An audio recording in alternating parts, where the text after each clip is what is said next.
नमस्ते। मैं doctor Megha Yadav, Samdosh Ayurveda hospital, Noida से। अगर आप भी PCOD, tubal blockage, infertility, fibroid या ब्रेस्ट ट्यूमर जैसी प्रॉब्लम से सालों से गुजर रहे हैं और आप खुद ये मान चुके हैं कि लाखों रुपयों का इलाज करवा के, कई डॉक्टरों को दिखा के मुझे आज तक आराम नहीं आया और शायद मेरी ये परेशानी कभी ठीक ही नहीं हो सकती, तो अब आपका ऐसा इलाज होगा। आपका ये प्रॉब्लम आज तक क्यों ठीक नहीं हुआ, आप क्यों ठीक नहीं हो पाए?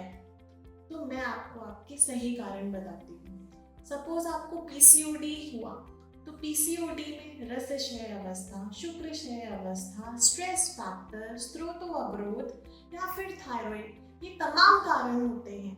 यदि हम कारण के अनुसार उसका इलाज नहीं करेंगे तो आपको रिजल्ट कभी अच्छे नहीं मिल सकते।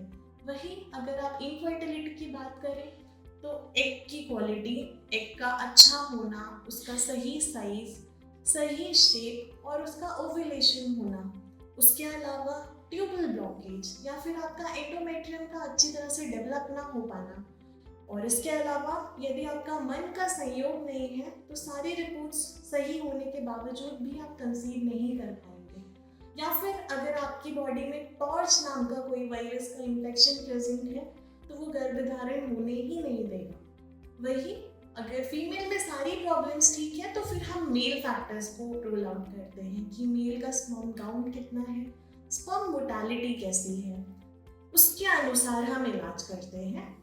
अब आप ही मान लीजिए, अगर मैं एक पीसीओडी या इनफर्टिलिटी का एक डब्बा तैयार करती हूँ और सबको सेम देती हूँ, आपकी प्रॉब्लम, आपकी रिक्वायरमेंट पूछे बगैर, तो क्या आप ठीक होंगे?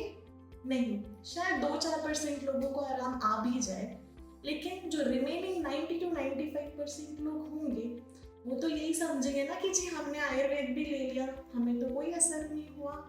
लेकिन ये तरीका ही गलत है, वो आपकी कंडीशन के हिसाब से सही लाइन ऑफ ट्रीटमेंट नहीं था, इसलिए आपको आराम नहीं मिला। जैसे मैंने आपको अभी कारण बताया कि पीसीओडी के तमाम कारण हैं, इनफर्टिलिटी के तमाम कारण हैं। अगर हम आपके कारण को समझ के उसका Ayurvedic root cause find out करके डायग्नोसिस बनाएंगे तो आपको इतनी जल्दी आराम मिलेगा कि आप बिलीव भी नहीं कर सकते। आपको विश्वास ही नहीं होगा कि इतने कम पैसों में और इतनी जल्दी मेरी प्रॉब्लम ठीक हो गई, जिसके लिए मैं सालों से परेशान था। तो और समय मत गवाइए, आज ही अपना फोन उठा के 1-on-1 कंसल्टेशन बुक करिए हमारे साथ। उसके बाद मैं आपसे डिटेल मेडिकल हिस्ट्री लेके आपकी सारी कंडीशन को समझ के आपके लिए एक आयुर्वेदिक प्रोटोकॉल बनाऊंगी। आयुर्वेदिक प्रोटोकॉल के अकॉर्डिंग आपका ट्रीटमेंट प्लान डिजाइन होगा, जिसमें आपको आयुर्वेदिक मेडिसिन, आपके अकॉर्डिंग डाइट प्लान और लाइफस्टाइल मैनेजमेंट सिखाया जाएगा, जो सिर्फ और सिर्फ आपके लिए डिजाइन होगा और उसका फायदा सिर्फ आपको ही मिलेगा। सेम पेशेंट्स को सेम ट्रीटमेंट कभी काम नहीं आता। हर पेशेंट अपने आप में एक आइडेंटिकल इंडिविजुअल है और हर एक की कंडीशन की रिक्वायरमेंट भी अलग है। Don't waste your time any more, just get up, take your phone and book your consultation right now.